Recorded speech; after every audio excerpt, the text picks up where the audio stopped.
On this episode of CR Nuts Motorsports, we're doing paint prep. What we got is a 67 Mercury Cougar XR7, originally bought in Dallas. We can tell it's been raced hard, drag raced. There's lots of evidence of that.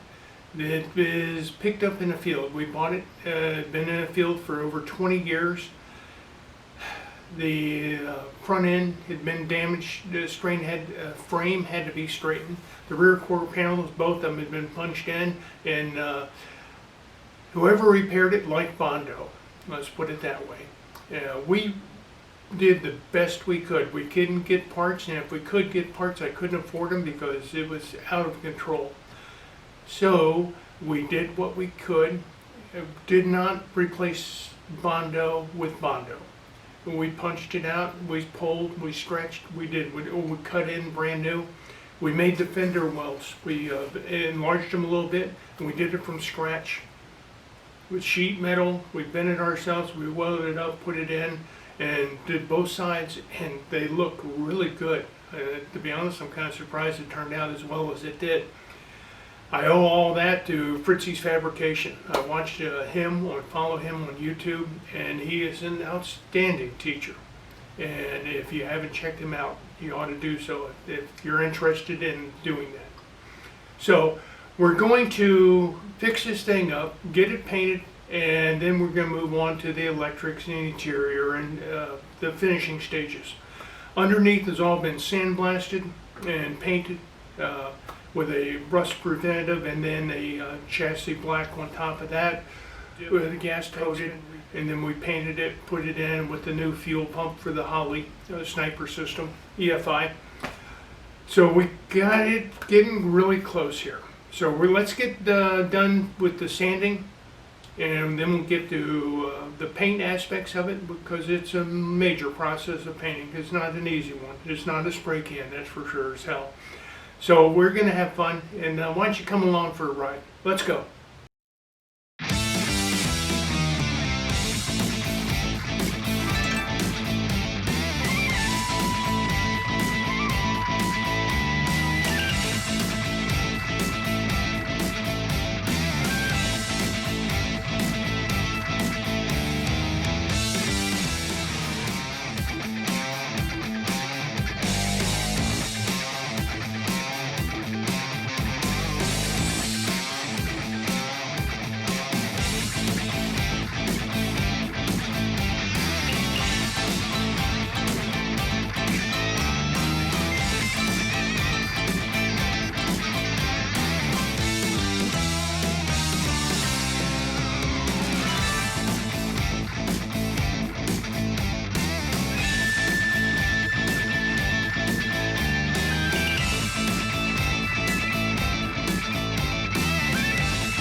Hi, this is Ken.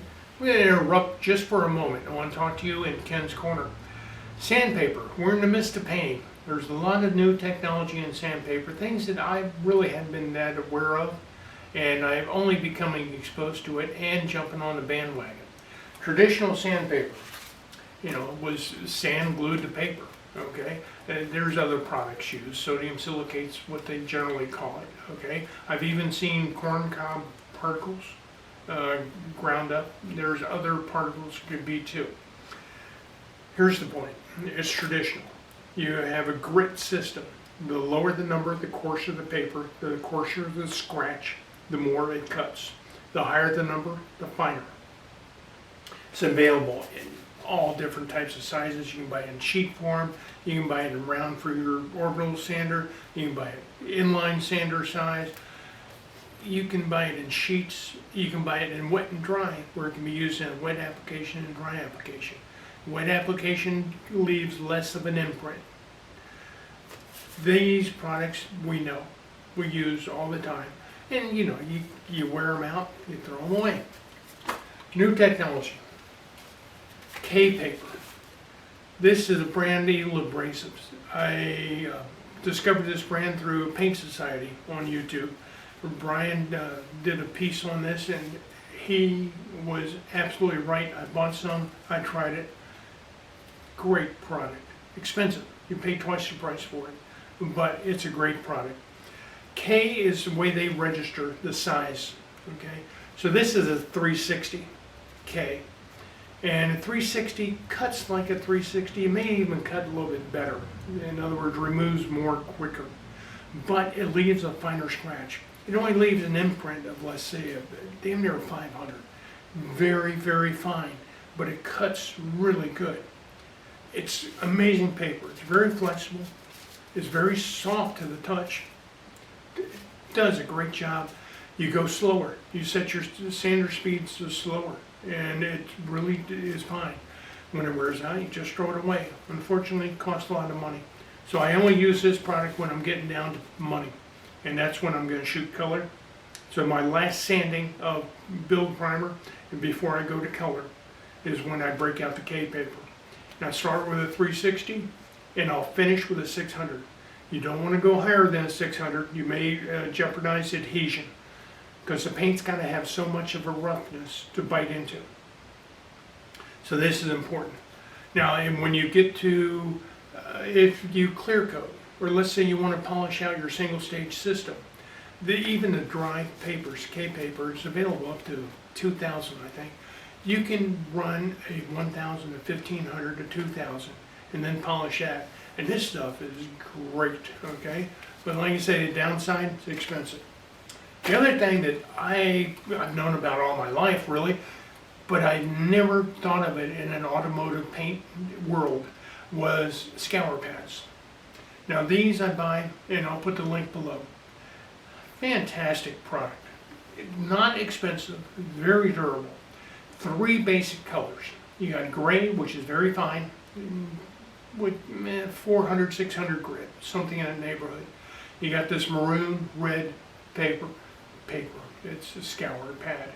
So you got the red pad, and then it comes in around 360, 400 grit. And then you have the green pad, which is roughly 120 grit. So that's for big cutting when you want to get something done quickly. This pad, the red maroon, I swear by. I've seen it used when you're, before you paint, you want to degrease the item, okay? I used to take a rag, soak it with degreaser, go over everything. Use this in a water-based cleaner, use this, rub over the whole thing. Does a hell of a job, really does. Inexpensive, good life to it, great product. I wish I'd have jumped on this bandwagon much sooner. Tools. The tools for sanding. You're doing Bondo work. I mean, chances are your car's not perfect. If it is, congratulations. But in my case, I can't afford that. Inline sander. Cuts quick, cuts even. Perfection? No. You can use, because the paper is held in by these little teeth here. You can use adhesive back, you can use Velcro back, you can use no backing at all, just plain paper. It all does fine. I generally, this is the body work, I generally don't, I start at 80 and I'll go to 120, okay? But it does not give you a perfectly straight finish, a true finish. You ever been at a stoplight and Chevelle pulls up to you and it's got a great paint job on it, you're looking at it going, wow, that's a great looking car. But the light hits it just right and you see down the side panel and it just goes in and out. Somebody didn't do the right thing. The paint may be right, but the prep was not. Piece of wood, in this case it's plastic PVC. I got an adhesive back paper on here, 80 grit. You sand this and you got perfect, straight, true. So let's say on the trunk lid or on the hood, on the roof even, you know, because you do have some arch, but some areas you can narrow this down. This is about 2 feet long. Great. This is perfection. This is old school. This cannot be beat by an inline sander. Then, before I paint, everything I do, even if I hand sand it, whatever the case may be, I use the Orbital disc. It goes up and down and sideways and around all at the same time. The ones I buy are not expensive. 30 bucks, $35, something like that. Always get the extra cushion pad, okay? And they call it a cushion, because you want that. You're not trying to shape metal, you're not trying to form it. What you're doing is you're polishing the surface and you want to make it uniform. This does a great job. Add the cushion to it. In this case, I'm set up with a 360 green paper, so I'm getting ready to paint. After I got one set up as 360 and one set up as 600. Okay, so I'll do the 360, get everything really looking nice, come back with the 600, perfection, you're ready for paint. The other thing about these sanders, there's a couple of different sizes. I swear they're all made by the same company if you buy them. The link below is on Amazon. Get the ones with the air adjustment knob up here.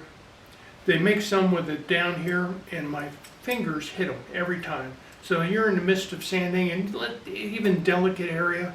Next thing you know, the sander's going full blast and it's your finger. You hit it, it just pisses me off. Up here you have much more control. I like it. The other one just makes you mad. You don't want to go that way. So those are a couple quick tips. One last thing, the tools. I've got some Dura. It's a brand name. I'll link below, but great product. They last forever. They'll last you a lifetime. So I think the kit was approximately $100 and comes with like 6 different sizes and shapes. You got, you know, a semi-arch here that's kind of half moon curved. You got the round tube. You got this. You can run regular paper and you just have to run it long and crimp it with your hand while you're sanding. Adhesive back paper is what they're designed for. And I wouldn't be surprised, I don't know, but I wouldn't be surprised if they have Velcro ones now. So you can run Velcro paper. Great product. Works very well. Lifesaver, because in the old days they used to have this hard plastic block, or you'd take a piece of 2x4 and it served its purpose and did a good job. The other thing, stir stick. Underestimated, very useful tool, can be your best friend. I was doing the roof rail on the Cougar. Can't get your finger in there, you double up some paper, doesn't do nothing. Run this in there, fantastic. Does a great job. Can use it, put some paper around the end of it where you can't get your hand into, does a great job. So this could be your best friend, you never know. Those are just a few of the tips that we have. Good morning. Sunday is money day again. We're going to get this carcass painted and it's going to turn out great. Been going back and forth, touching up spots. God, I hope I don't screw up. But if I do, I live with it. And that was my choice. Plastic masking. Trying a little different technique than we did last time. Back taped everything put the plastic on it. My dear wife helped me. And now I'm coming over and putting on the tape. I want to make mention, I bought this tape from 3M. I bought it off Amazon. And I thought it was the same tape that I was buying from Lowe's. And no, it is not. It's more paper than vinyl, and it is fantastic to work with. The vinyl was a pain in the ass, but very strong and did a great job. But this paper tape is so much better. So I'm going to put a link below. Check it out. I strongly recommend this stuff. We'll see it a little bit. We'll see. Definitely we'll show you what's going on when we paint this baby on Sunday.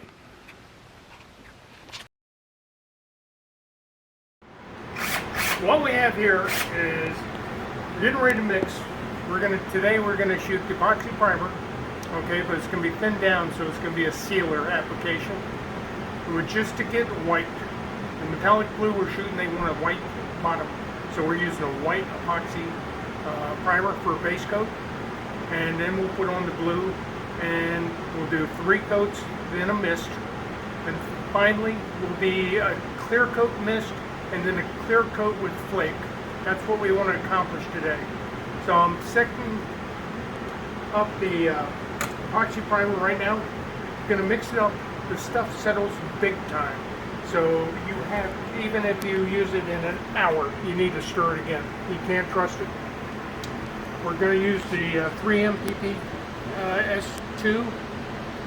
This is slick setup. It's very efficient, a little expensive, but it saves you a fortune, especially with lacquer thinner being 35 bucks a gallon. This is so much better. So here we go. It's a 1-to-1 ratio of the primer itself and then the Part B activator.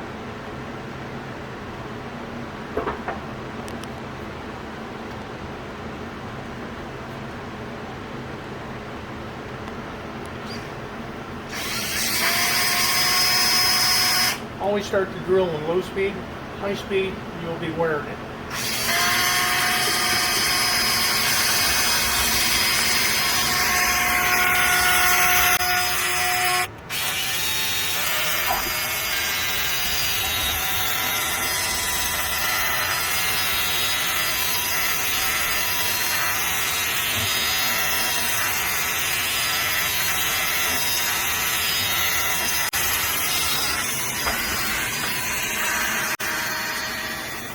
Switch to low before you remove your paddle.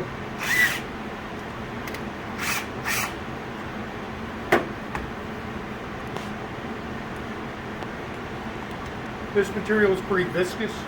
It's definitely, they say in the instructions you don't have to thin it.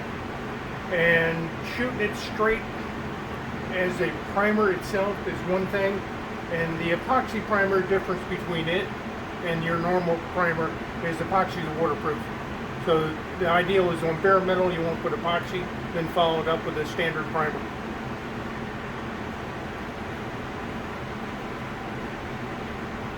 So now I am going to pour. I got my ratios marked on the cup. I'm doing a 50-50, and then I'm doing a 15% cut. They recommend 20 for a sealer, but I'm going 15. 20 is just a little too thin, and it doesn't cover well, and it tends to run. So I'm backed it down to 15.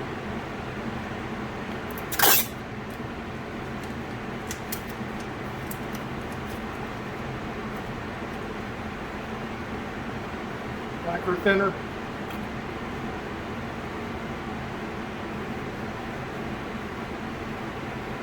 If you clean this well and the tape holds, this is a slick trick. But if it fails, you got a mess.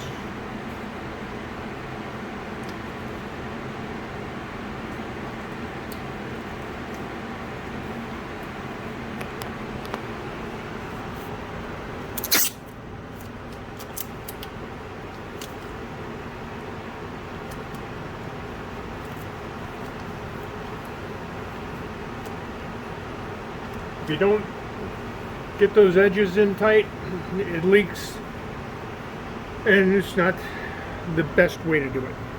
So here we go.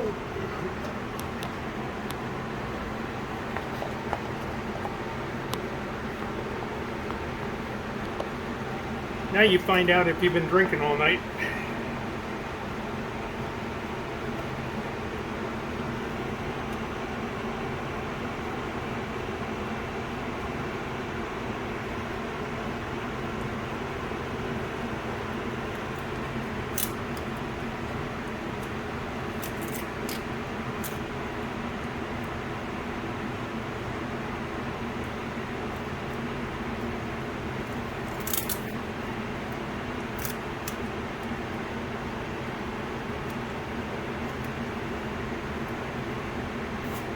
Not too bad. Didn't get too much on.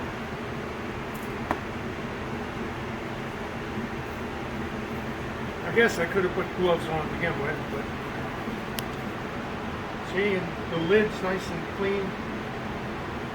What you want.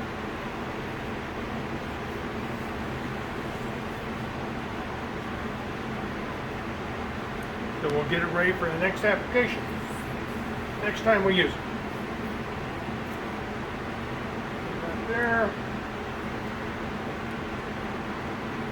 And when they say epoxy paint, they mean it. This stuff is like glue, so you need to clean up as soon as you can.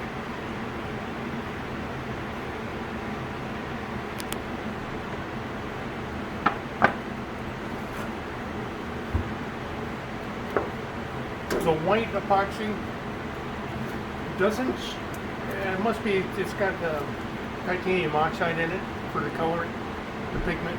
It's almost like a, not literally, but almost like it's a baby powder. That's what gives it the texture, makes it heavier. White paint is heavier than any other color. The fact being that it also tends to be a little bit more gritty. It doesn't lay as smooth. Part B, 50%.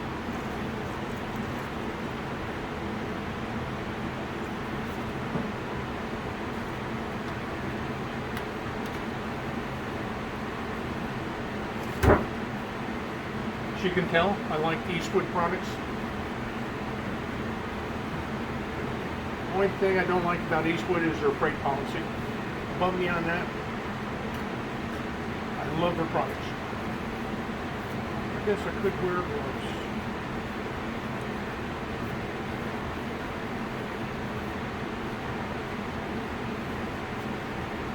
I'd never make it as a surgeon.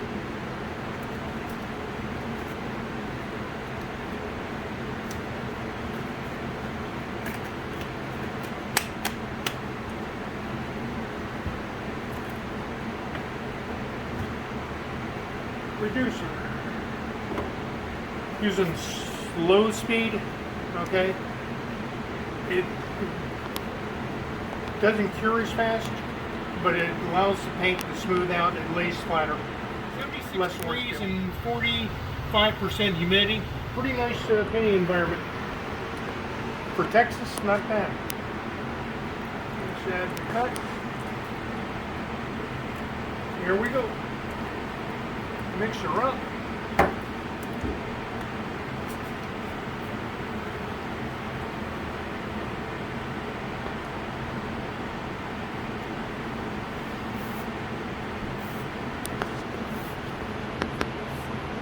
On the 3M, the PPS2, they have a built-in screen. It's pretty nice. It's a clever idea, very clever. The only problem is if you're shooting a polyester primer, which is really gritty, a very high build primer, you got to remove the screen. Just cut a hole in it and rip it off. It comes out. So now mixing, and we're getting ready to shoot.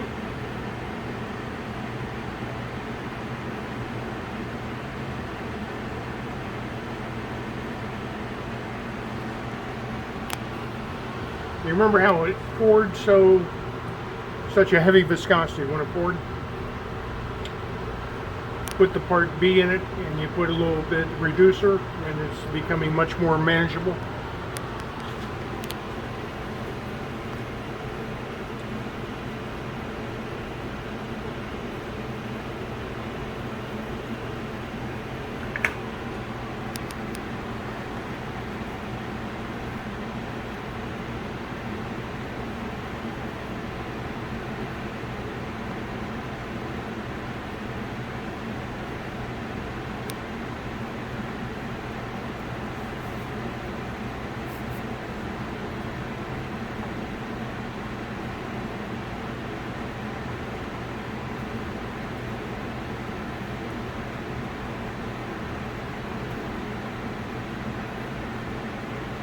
Paper towels, I know this really sounds anal, but I like, it's called Viva. I get them at Albertsons. But they don't leave a residue, fibers behind. They're fiber free. I find them very, very helpful in the garage. More so than any other brand I've used. Okay, PP, this is incorrect. I don't know if you can see this. That's correct. This is incorrect. Okay? Please be sure you put the cap on correctly.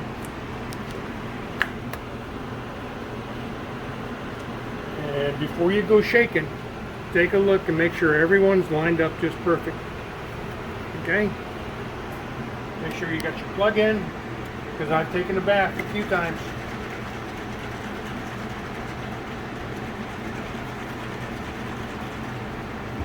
Now you're ready to shoot. So gun's already set, should be pretty close. My assistant, Casey, he will actually do the shooting. He's much better than I am.